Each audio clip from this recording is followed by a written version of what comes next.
Bonjour tout le monde, je m'appelle Sophie Lavoie, facilitatrice équine de La Voix du Cheval. Je vous parle aujourd'hui de la différence entre la thérapie assistée ou facilitée par le cheval. Donc, c'est une présentation qui est basée selon mes expériences comme zoothérapeute qui a travaillé au départ en assisté et qui a finalement pris des formations pour me perfectionner plus dans la facilitation qu'on appelle. Donc, on va regarder ça ensemble. La distinction entre la thérapie assistée ou facilitée par le cheval est fondamentale car elle repose sur la manière dont le cheval est intégré dans l'expérience et sur le rôle qu'il joue dans le processus. Donc, c'est vraiment ça qui va faire la différence entre les deux.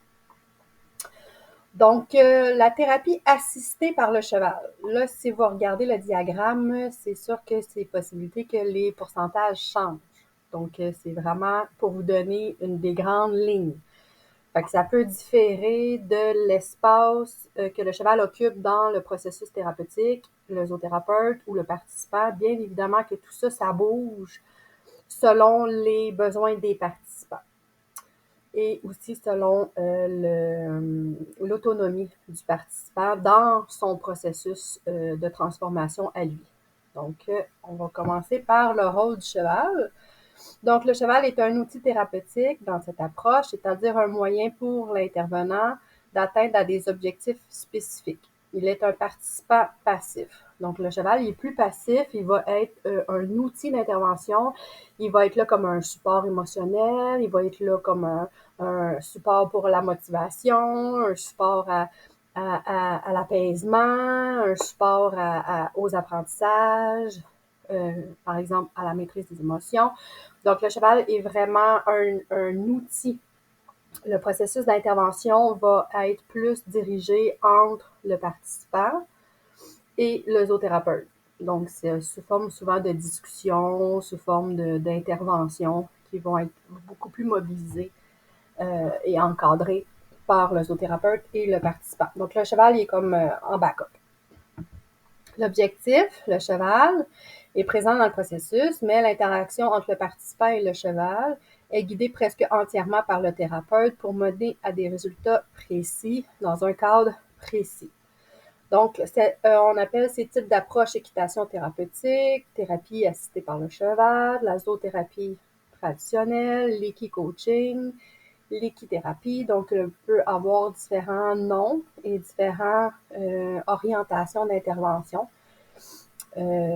Voilà, donc ça s'adresse à des clientèles adultes, enfants ou ados, qui est des personnes qui qui vivent de l'autisme, la déficience intellectuelle, des handicaps physiques, problèmes de santé mentale.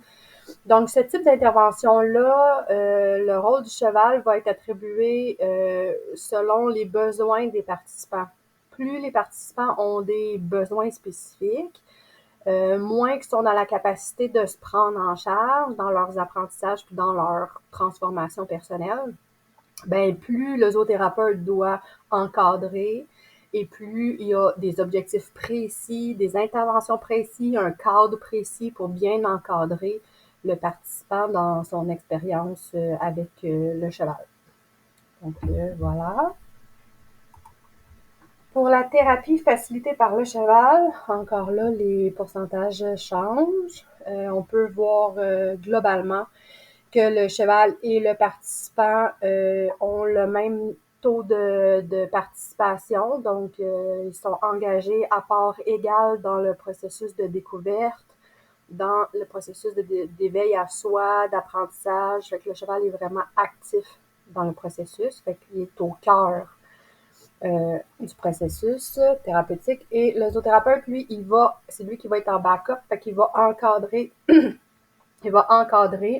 il va faciliter les messages, la compréhension entre le cheval puis le participant. Donc, il va être un peu comme un outil de communication. Lui qui va pouvoir permettre que les apprentissages soient plus compris, mentalisés par le participant. Puis le cheval, il va faire vivre l'expérience de façon plus intuitive, naturelle, par le langage non verbal, par son type de présence, par sa personnalité. Donc, le cheval est vraiment engagé dans le processus. Donc, c'est pour ça qu'on parle de facilité. C'est le cheval qui facilite la transformation. Donc, le rôle du cheval, c'est un partenaire actif dans la thérapie. Il est impliqué dans la facilitation du processus de transformation en guidant les individus à travers des prises de conscience de soi. Donc, l'objectif, l'atteinte des objectifs n'est pas au cœur du processus. L'accent est mis sur l'expérience émotionnelle et la connexion avec les chevaux, qui devient un vecteur d'apprentissage. L'humain apprend de son interaction avec le cheval, souvent de manière intuitive. Le facilitateur, entre parenthèses le thérapeute, accompagne les participants dans l'exploration des enseignements des chevaux tout en permettant aux chevaux de guider le processus naturellement.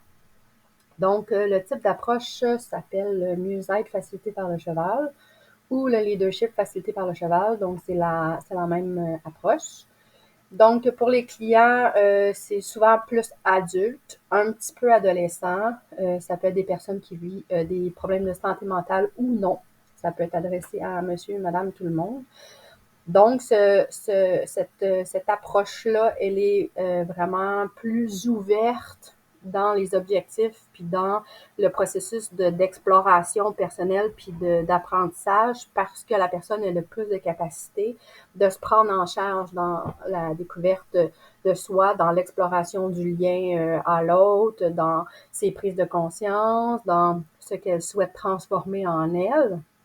Donc, le client est beaucoup plus responsable de lui-même. Donc, le zoothérapeute est beaucoup moins encadrant et ne prend pas en charge totalement le participant.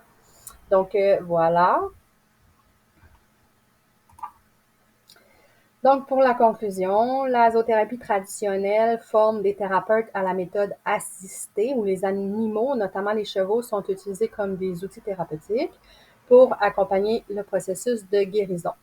Donc, dans les premières années, moi, où j'étais dans le désir de me former, c'était plus la zoothérapie traditionnelle qui prend encore beaucoup de place dans l'offre de service, qui est pour but vraiment de former les zoothérapeutes en assisté, donc le cheval assiste. À la base, c'est pour aider différentes clientèles à évoluer dans un processus thérapeutique. Donc, c'est pour des clients qui ont vraiment le désir là, d'être encadrés, d'être accompagnés. Donc, cependant, depuis quelques années ici au Québec, nous avons la possibilité d'explorer et de choisir une approche plus novatrice, donc la facilitation. Cette méthode permet d'aller au-delà de l'utilisation des animaux comme un simple outil et intègre les chevaux en tant que partenaires actifs du processus, facilitant une relation plus profonde, réciproque et transformative. Donc, c'est pas mieux, c'est pas moins bien qu'on utilise une approche plus qu'une autre.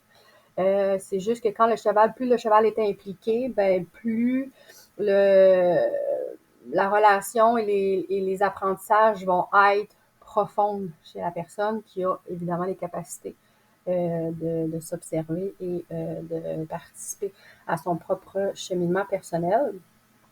Le thérapeute choisit l'approche la plus adaptée en fonction de ses qualifications et de son orientation professionnelle et surtout par rapport aux besoins des clients. Donc, plus le client est responsable de lui-même, ben, plus il peut être le maître de soi, le maître de ce qu'il veut explorer avec le cheval. Et plus le cheval a la possibilité aussi de lui apprendre des choses sur lui-même en dehors d'un cadre thérapeutique humain. Donc, c'est vraiment l'animal qui est au centre du processus. Donc, voilà, nous, dans nos ateliers à la voie du cheval, on utilise la facilitation équine qu'on appelle, c'est vraiment les chevaux qui sont au cœur de la transformation et qui sont des partenaires d'éveil et de guérison chez les gens qui viennent les rencontrer. Donc, vous avez les inscriptions à mes ateliers à lavoieducheval.ca si vous voulez regarder. Et je suis à 3 pistoles. Donc, bien évidemment, ça donne les grandes lignes parce qu'il y a beaucoup de nuances. Il y a des gens qui ont étudié dans la facilitation, puis pour plusieurs raisons, décident de fonctionner en assisté. Il y a des personnes qui sont formées en assisté, qui disent eux, ils choisissent la facilitation. Donc, il y a deux courants distincts. Cependant, il y a beaucoup de nuances à faire, selon moi. Puis, on est complémentaires. On est vraiment qualifiés selon nos visions en tant que personne. Moi, au départ, j'ai fait de l'assisté en zoothérapie parce que c'est ça qu'on me montrait puis que c'est ça qu'il fallait faire, point. Puis depuis que j'ai découvert la facilitation, ben, ça l'ouvre les horizons à faire autrement, à pouvoir avoir un partenaire équin avec une implication différente. Et on peut vraiment aller toucher divers clientèles, pas seulement ceux qui ont des problématiques, mais ceux-là qui veulent aussi évoluer, cheminer. On peut même aller vers le spirituel. Donc, ça l'ouvre beaucoup plus le champ de pratique. Et le cheval peut justement être au cœur de l'intervention, qui pour moi est beaucoup plus nourrissante en tant que personne, parce que j'ai pas de problématiques ciblées. Donc voilà, je veux pas vous en mettre trop comme détail. Je veux vraiment aller à la base. Et puis, il y a beaucoup de nuances à faire. Comme je disais, il y en a qui vont être d'accord, il y en a qui seront pas d'accord. Et moi, j'y vais vraiment selon mes expériences à moi. Puis j'espère que ça va vous diriger dans ce que vous souhaitez comme intervention. Donc, vérifiez quand vous allez vers un thérapeute équin de dire, ben, toi, ton mode de procession, de processus, est-ce que c'est le cheval qui est au cœur de l'intervention ou c'est plutôt moi puis toi, puis le cheval nous assiste. Donc, ça peut vraiment vous aider à choisir le service qui vous convient. Donc, voilà, n'hésitez pas à commenter, à partager si vous le souhaitez et à visiter mon site internet pour plus d'informations. Merci. Bye.